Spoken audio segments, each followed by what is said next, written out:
Assalamualaikum warahmatullahi wabarakatuh. Perkenalkan, nama saya Stefani Dewinta. Di sini saya berasal dari kelompok 1. Di sini kelompok saya akan membawakan materi tentang penalaran. Untuk mempersingkat waktu, mari kita langsung masuk ke slide pertama. Apa pengertian dari penalaran? Penalaran itu sendiri merupakan suatu kegiatan, suatu proses, atau suatu kegiatan aktivitas berpikir untuk menarik kesimpulan berdasarkan data-data yang sudah ada sebelumnya. Di slide selanjutnya, itu sudah ada ciri-ciri dari penalaran itu sendiri. Yang pertama ada proses berpikir logis, di mana pemikiran yang ditimbang secara objektif. Yang kedua, bersifat rasional, di mana apa yang kita katakan merupakan suatu fakta. Dan yang terakhir, bersifat analitik, di mana suatu kegiatan penalaran tidak terlepas dari daya imajinatif. Lalu di slide selanjutnya ada penalaran matematis. Penalaran matematis adalah suatu proses aktivitas berpikir logis dalam penyelesaian permasalahan matematika. Matematika pada hakikatnya merupakan suatu ilmu yang cara berkenalannya deduktif, normal, dan abstrak, atau objek-objek penelaahannya abstrak hanya ada dalam pemikiran manusia saja. Penalaran matematis diperlukan untuk menentukan apakah sebuah argumen matematika benar atau salah dan dipakai untuk membangun suatu argumen yang matematis. Adapun penalaran matematis dibagi menjadi dua jenis. Jenis-jenis penalaran matematis tadi tersebut dibagi menjadi dua. Yang pertama adalah induktif, di mana proses yang berpangkal dari peristiwa yang khusus yang dihasilkan berdasarkan hasil pengamatan empirik dan menghasilkan suatu kesimpulan atau pengetahuan yang bersifat umum.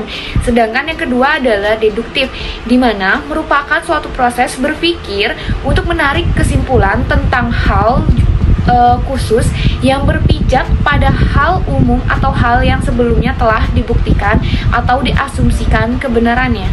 Untuk slide selanjutnya akan dilanjutkan oleh rekan saya, Tatiana. Yang pertama, penalaran induktif. Ada generalisasi yang merupakan proses penalaran yang bertumbuh pada beberapa pernyataan yang mempunyai sifat tertentu dan menghasilkan kesimpulan umum. Contohnya, jika dipanaskan, kawat akan memuai. Yang kedua, jika dipanaskan, tembaga akan memuai. Yang akan menjadi jika dipanaskan, benda logam akan memuai. Yang kedua, penalaran induktif. Ada analogi, yang berarti membandingkan dua hal yang memiliki banyak persamaan, kemudian berdasarkan persamaan tersebut ditarik kesimpulan. Contohnya, 1. Rina sering ke perpustakaan untuk membaca buku. 2. Rian senang mengunjungi toko buku untuk membeli buku bacaan.